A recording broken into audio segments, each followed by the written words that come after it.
विश्व पर्यावरण दिवस के मौके पर धनबाद के बसंत विहार में पर्यावरण संरक्षण श्रम कल्याण संस्था और कोलांचल नागरिक समिति के संयुक्त तत्वावधान में वृक्षारोपण किया गया, जिसमें संस्था के दर्जनों लोगों ने एक साथ शपथ लिया कि आज जिस उद्देश्य के साथ हम लोग वृक्षारोपण किए हैं, आने वाले समय में उन पेड़ों का संरक्षण हर हाल में करेंगे। समाज सेवक कुंदन कुमार शर्मा ने कहा कि आज विश्व पर्यावरण दिवस है। आज सभी पेड़ पौधे लगाते हैं, लेकिन हमें लगता है लगाने से ज्यादा जरूरी है कि जल, जंगल और पहाड़ को बचाया, जिससे मेरे पर्यावरण का जल एवं संतुलन बन रहे। सोशल एक्टिविस्ट शिल्पी घोष ने कहा कि मौजूदा पर्यावरण ग्लोबल वार्मिंग के लिए खतरे का संकेत है। हमारे बच्चों को पर्यावरण के प्रति जागरूक करना हम सबकी जिम्मेदारी है।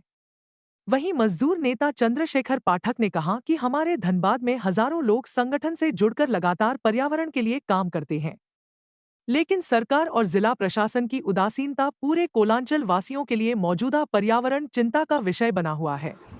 देखिए, आज तो 5 जून 2025 को मतलब कि पर्यावरण दिवस वर्ल्ड का पूरा होता है।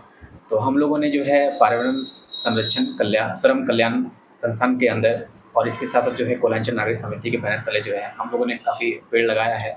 और मैं ये मानता हूँ कि पेड़ लगाना ज़रूरी नहीं है, उससे भी बड़ा ज़रूरी क्या है ना कि हम लोग जो प्रकृति के प्रति जो भी हम लोग का रिस्पॉन्सिबिलिटी उसको पूरा करना है।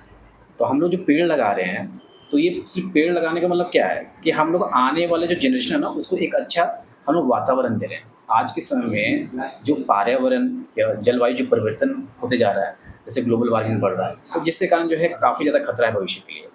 तो अगर इसका मात्र एक ही उपाय है पेड़ लगाना। अगर पेड़ लगाओगे तो भाई आप जीवन बचा पाओगे।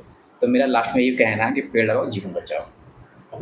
मैं शिल्पी घोष, एक्टिविस्ट और पर्यावरण का चर्चा अगर किया जाए तो फिर जो कार्य आज हम लोग संपूर्ण किए हैं कुंदन जी के साथ और पाठक जी के साथ भी और भी बहुत सारे लोगों के साथ, तो ये पर्यावरण का एक छोटा सा नमूना है जो कि पेड़ लगाओ जिंदगी बचाओ।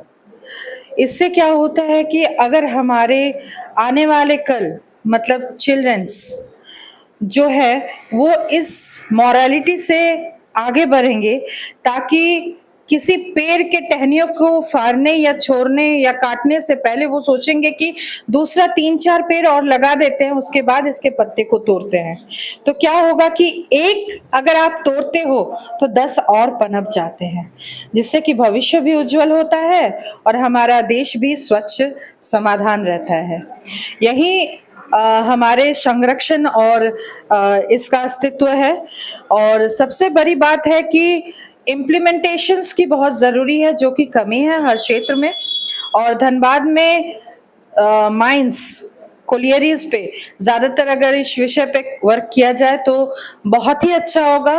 और औरतों को भी जागरूकता दिलाने की ज़रूरत है कि वो अगर घर का काम कार्य के साथ साथ अगर अपने बच्चों को, क्योंकि पति लोग हमेशा बाहर रहते हैं काम पे, अगर वो लोग अपने बच्चों को लेके कहीं पे भी फील्ड पे खेलने के लिए जाए तो एक पेड़ अगर उम्मीद के साथ लगाए तो अपने बच्चों के तरफ से, अपने माँ के नाम से, तो वो भी बहुत बड़ा जागरूकता का काम होगा।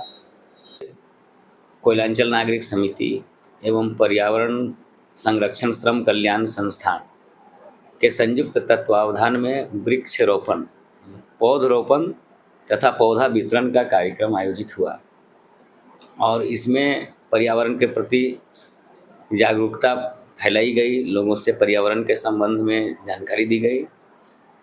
और धनबाद जैसे ज़िले में ऐसे तो सब जगह पर्यावरण के लिए सचेत होना जरूरी है सबको, लेकिन धनबाद जहाँ पर हर एक कदम पे ओपन कास्ट माइंस है, पर्यावरण का नाश हो रहा है, यहाँ तो विशेष जरूरी है सब जगह पे पर्यावरण संरक्षण करना। और कागज कलम में बीसीसीएल क्षेत्र में कोल माइनिंग एरिया में क्या है पता नहीं, लेकिन कहीं भी पर्यावरण का संरक्षण नहीं है। और ये लोग जो बीसीसीएल जो क्लस्टर वाइज जमा करते हैं ईएमपी और ईआईए, इन्वायरमेंटल इम्पैक्ट असेसमेंट और इन्वायरमेंट मैनेजमेंट प्लान, तो इसके कंप्लाइंस में ये लोग कुछ करते नहीं है। और जो 6 मंथली कंप्लाइंस रिपोर्ट ये MOEF के देते हैं, वन एवं पर्यावरण मंत्रालय केंद्र सरकार को, भारत सरकार को, वो मेरे ख्याल से पूरा का पूरा झूठ का पुलिंदा है। क्योंकि पर्यावरण को देखने के लिए स्टेट पॉल्यूशन कंट्रोल बोर्ड और सेंट्रल पॉल्यूशन कंट्रोल बोर्ड, दो कंट्रोल बोर्ड होने के बाद, केंद्र और राज्य स्तर पर होने के बाद भी, स्टेट से एनओसी लेने के बाद और सेंट्रल गवर्नमेंट से इन्वायरमेंटल क्लियरेंस लेने के बाद भी कहीं पर पर्यावरण का कोई संरक्षण नहीं है बीसीसीएल क्षेत्र में। तो इसलिए धनबाद वासियों के लिए जरूरी है कि इस पर जागरूक रहें, सचेत रहें, इसके लिए संघर्ष करें।